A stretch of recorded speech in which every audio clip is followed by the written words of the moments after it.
Shalom, salam sehat. Saya Putri Syalubalu dari kelas L semester 3 dengan NIM 01-2019-03, mahasiswi Institut Agama Kristen Negeri Kupang. Kali ini saya akan membawakan materi tentang konsep belajar lokal, regional, dan konsep belajar nasional. Ini merupakan tugas dari mata kuliah Sosiologi Pendidikan. Langsung saja mari kita bahas bersama. Yang pertama, mengapa saya memilih judul ini?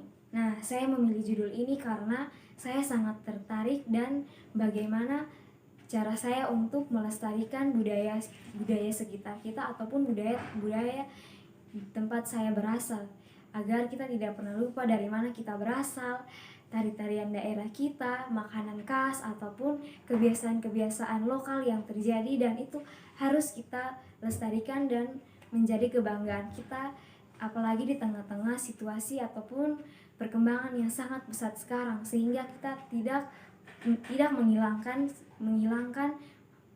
jejak kita bagaimana ataupun asal kita dilahirkan. Yang kedua, bagaimana cara kita agar mengembangkan iptek dan teknologi-teknologi yang ada untuk mengelola wilayah ataupun membuat infrastruktur sedemikian rupa agar kota kita dapat berkembang ataupun terlihat lebih baik lagi. Nah, yang terakhir tentang konsep belajar nasional. Nah, konsep belajar nasional di era sekarang ini, apalagi di bawah pemerintahan Presiden Joko Widodo dan dibantu dengan Menteri Pendidikan kita yaitu Bapak Nadiem Makarim, mereka mengubah konsep belajar nasional menjadi konsep Merdeka Belajar. Nah, apa-apa saja yang ada di dalamnya? Mari kita bahas bersama-sama. Yang kedua, latar belakang. Yang melatar belakangi konsep belajar lokal hingga masih ada saat ini adalah yaitu agar kita tidak lupa dengan budaya kita ataupun ciri khas dari kita dan masing-masing tempat asal kita, karena itu dapat membuat kita menjadi unik dan beragam. Apalagi Indonesia dikenal dengan memiliki berbagai macam budaya yang ada di dalamnya, dan tentunya tidak dapat dihitung dengan jari. Itu sebabnya dalam sekolah-sekolah hingga detik ini mereka masih menerapkan mata pelajaran yang berbau tentang kebudayaan. Contohnya seni budaya, pengetahuan lingkungan sosial budaya, ataupun yang biasa kita kenal dengan pelajaran PLSBD. Bukan saja sekolah-sekolah, adapun universitas yang bahkan mengarahkan kepada mereka untuk lebih cenderung menyukai apa yang menjadi warisan mereka atau warisan negara kita. Nah, itu sangat baik karena membuat kita tidak kehilangan jati diri kita ataupun tidak kehilangan asal kita, karena itu yang membuat kita berbeda-beda. Asal kita berbeda-beda tetap satu seperti simbol dari negara kita. Itu yang membuat kita tidak terpecah. Yang kedua, yang melatar belakangi dari konsep belajar regional. Nah, itu merupakan konsep belajar di mana kita dapat mempelajari iptek yang berkembang saat ini sehingga kita dapat membuat suatu perencanaan yang baik ke depannya.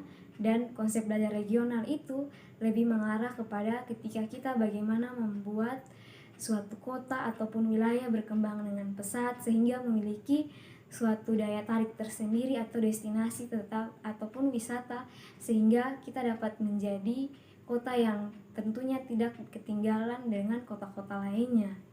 Yang ketiga, latar belakang dari konsep belajar nasional. Nah, konsep belajar nasional sekarang ini telah dihapus oleh Menteri Pendidikan kita yaitu Bapak Nadiem Makarim. Mereka menggantinya dengan konsep belajar Merdeka Belajar. Nah, dalam konsep tersebut Bapak Nadiem Makarim menghapus ujian nasional dengan menerapkan tidak menghapus sebenarnya, namun lebih mengarahkan kepada siswa-siswa bagaimana cara mereka mempraktekkan ataupun mengembangkan apa yang mereka punya, sehingga mereka tidak terpaku dengan apa yang dilihat di dalam kertas tersebut, karena yang kita ketahui bahwa apa yang ada di kertas belum menentukan apa yang ada ataupun apa yang menjadi kelebihan ataupun kelebihan kita ketika kita melakukan segala sesuatu seperti sekarang ini. Nilai tak menjamin ketika kita terjun ke dunia kerja. Itu sebabnya Bapak Nadiem Makarim lebih mengarahkan kita bagaimana kita lebih fokus kepada proses dibandingkan dengan hasilnya. Itu sebabnya ujian nasional dihapus dan diganti dengan bagaimana cara kita mempraktekannya ke dalam kehidupan kita sehari-hari, sehingga kita menjadi seorang yang lebih memiliki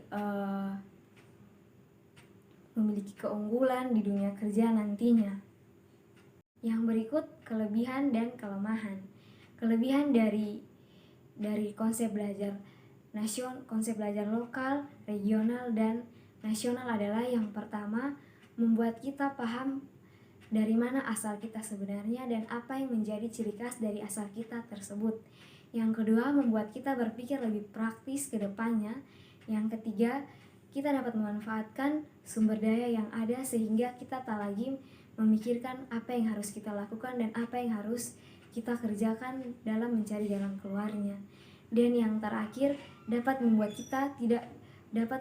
kita lebih mengandalkan usaha atau kerja keras kita daripada kita mengandalkan nilai kita. Karena dengan sendiri kita dapat menggali bagaimana potensi yang kita miliki. Nah, kelemahan dari konsep belajar nasional, regional, dan lokal adalah yang pertama, seiring berjalannya waktu tentu kita sendiri mengetahui bahwa banyak budaya yang masuk ke dalam dan membuat kita lebih cenderung tertarik kepada budaya yang ada di luar. Yang kedua, membuat kita lebih santai ataupun tidak perlu belajar ketika kita menghadapi ujian nantinya. Karena sejak Menteri Pendidikan kita menerapkan ujian nasional, Menteri Pendidikan kita menghapus ujian nasional, tentu saja banyak anak-anak yang kadang merasa malas dan acuh tak acuh ketika menghadapi ujian nasional nanti.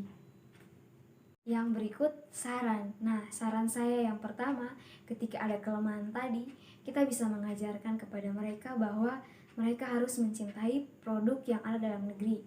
Yang kedua, kita dapat memperkenalkan budaya kita ataupun tari-tarian kita kepada orang yang ada di luar sana.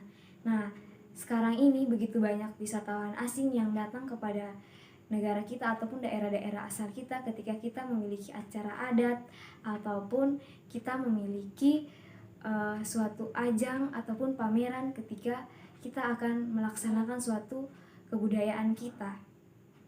Dan yang ketiga adalah bagaimana cara kita untuk mengajarkan kepada peserta didik atau adik-adik kita karena bahwa belajar itu sangat penting bagi mereka ke depannya. Bukan saja mereka belajar tentang tentang hobi mereka ataupun apa yang mereka sukai, namun tentang apa saja.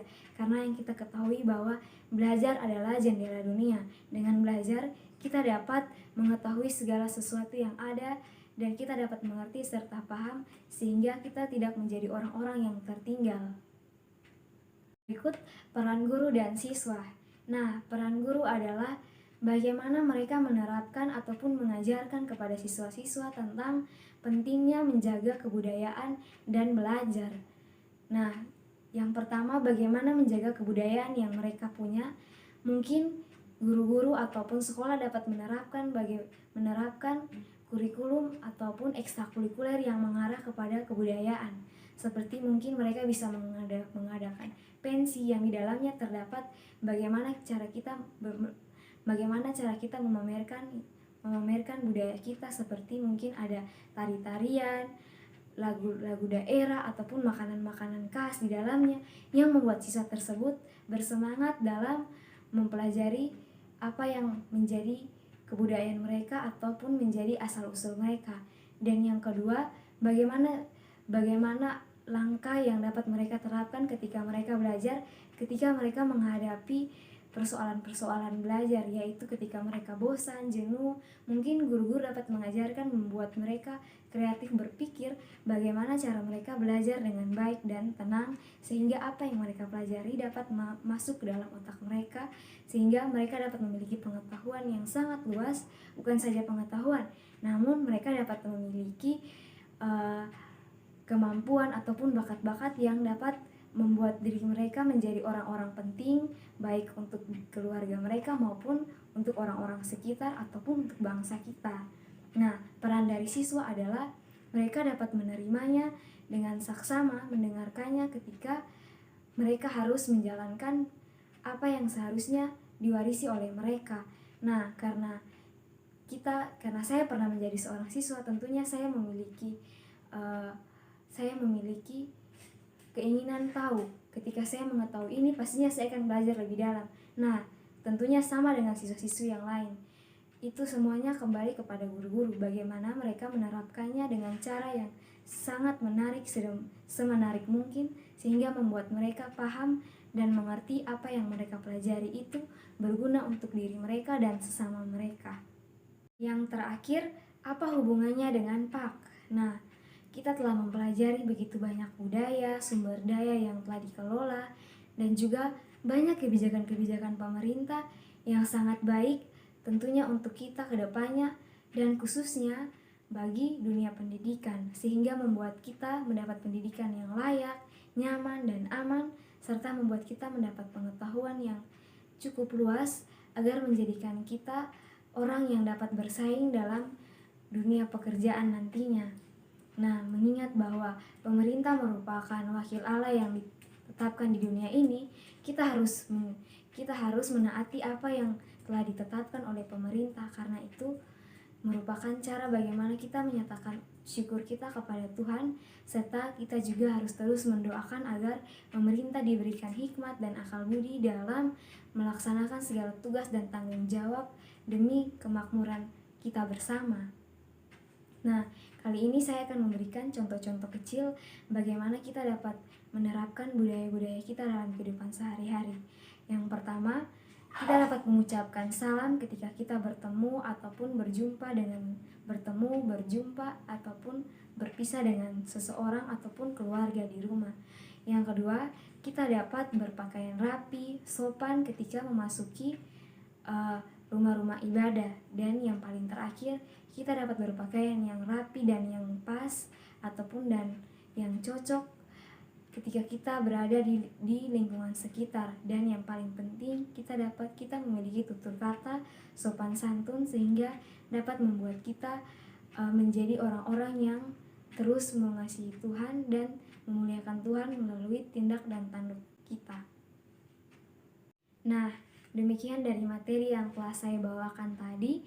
Semoga bermanfaat bagi kita semua. Saya mohon maaf apabila masih banyak kata-kata saya yang kurang ataupun keliru untuk teman-teman semua.